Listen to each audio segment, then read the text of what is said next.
Neptune पर क्यों होती है हीरों की बारिश? आखिर नेपच्यून के एटमॉस्फेयर में ऐसा क्या है जो वहां पर हीरों की बारिश होती है?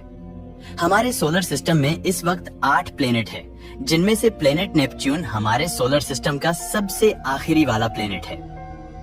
नेपच्यून के भी कुछ राज इतने ज्यादा भयानक है जिनको सुनने के बाद कोई भी इंसान डर जाए तो।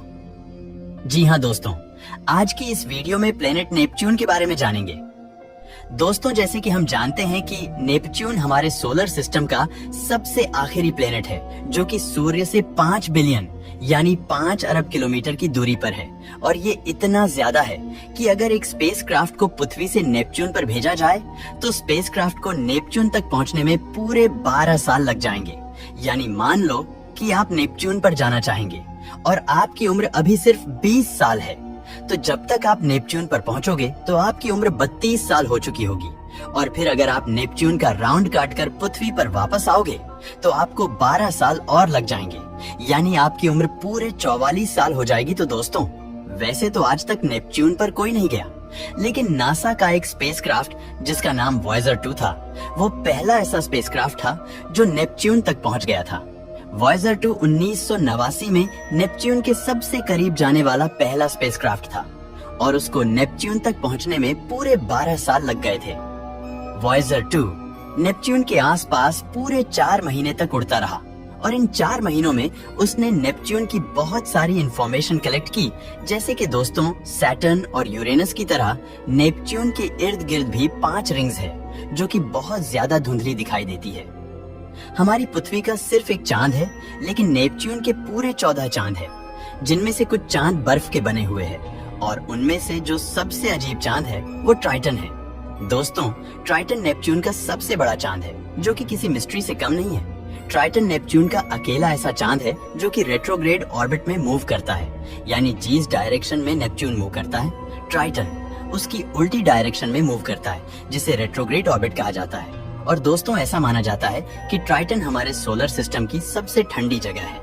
ट्राइटन का टेम्परेचर -391 डिग्री फ़ारेनहाइट है, जो कि यूरेनस से भी ज्यादा ठंडा है। और यही वजह है कि ट्राइटन पर जो वोल्केनोस है उनके अंदर से लावा नहीं बल्कि बर्फ निकलती है, जो कि सुनने में काफी इंटरेस्टिंग बात तो है ही, लेकिन थोड़ी डरा देने वाली भी है, क्योंकि अगर आप इसकी हवा के अंदर अपना हाथ खोलकर लहरा दोगे तो आपका हाथ जमकर वहीं पर पत्थर बन जाएगा और फिर ब्लड फ्लो ना होने की वजह से आपका हाथ काटना पड़ जाएगा।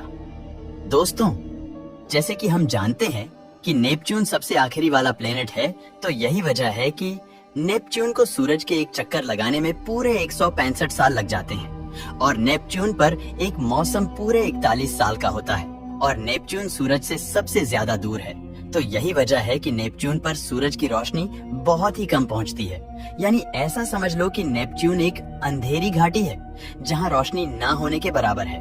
और दोस्तों, अब अगर बात की जाए नेपच्यून पर लैंड होने की, तो इसका जवाब है कि हम कभी भी नेपच्यून पर लैंड नहीं कर सकते और इसकी 2 मेन रीजन है।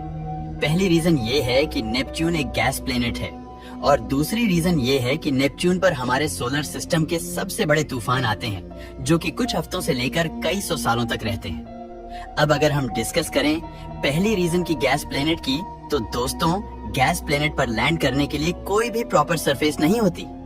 ये गैस प्लेनेट या तो खतरनाक गैसेस से बने होते हैं या फिर बर्फ और पानी से बने होते हैं। तो यही वजह है कि आज तक किसी भी गैस प्लेनेट पर कोई भी स्पेसक्राफ्ट लैंड नहीं हुआ और नेपच्यून की सरफेस पानी और बर्फ से बनी हुई है और इसकी सतह 17,500 किलोमीटर गहरी हो सकती है। और हम जितनी गहराई में जाते जाएंगे टेम्परेचर उतना ही ज्यादा इंक्रीज होता जाएगा। साइंटिस्ट का ये मानना है कि नेपच्यून के कोर का टेम्परेचर 51-100 डिग्री सेल्सियस है, जिसका कंपैरिजन सिर्फ सूरज के साथ किया जा सकता है। यानी नेपच्यून ऊपर से जितना ठंडा है उससे हजारों गुना ज्यादा ये अंदर से गर्म है। और ये तो कुछ भी नहीं, नेपच्यून को अभी तक सिर्फ ऊपर से एक्सप्लोरर किया गया है, इसके अंदर उतरकर नहीं देखा गया। ना जाने इसके अंदर और भी कितने भयानक राज होंगे। अब चलते हैं दूसरे पॉइंट की तरफ। दोस्तों, दूसरा पॉइंट ये था कि नेपच्यून पर हमारे सोलर सिस्टम के सबसे बड़े तूफान आते हैं, जिनकी स्पीड 2000 किलोमीटर पर आवर से भी ज्यादा है, जो कि पृथ्वी पर रिकॉर्ड की गई। अब तक के सबसे बड़े तूफान की स्पीड से भी 5 गुना ज्यादा स्पीड है और नेपच्यून पर ये तूफान हर वक्त चलते रहते हैं।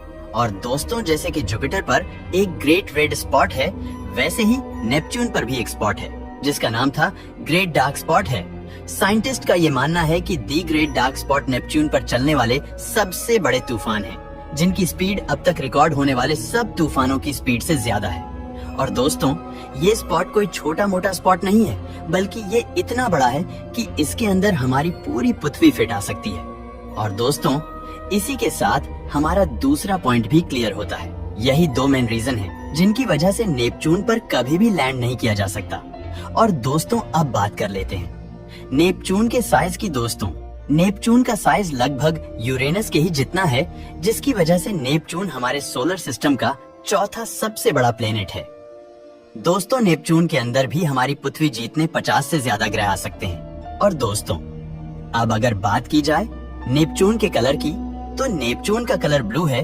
तो आप जरूर ये सोच रहे होंगे कि नेपच्यून का ये ब्लू कलर या तो उसके ठंडा होने की वजह से है या फिर वहाँ पर मौजूद पानी की वजह से है। लेकिन दोस्तों, तो ऐसा बिल्कुल भी नहीं है। नेपच्यून का ये ब्लू कलर मीथेन गैस की वजह से है। नेपच्यून पर मीथेन गैस बहुत ही ज्यादा है, जो कि सूर्य से आने वाली लाल रोशनी को अब्सॉर्ब कर लेती है और फिर नीली रोशनी को रिफ्लेक्ट करती है। यही वजह है कि नेपच्यून ब्लू कलर का नजर आता है।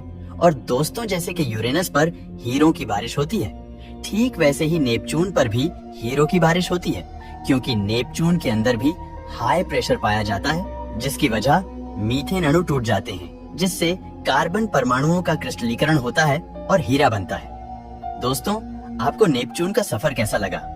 हमें कमेंट करके जरूर बताना।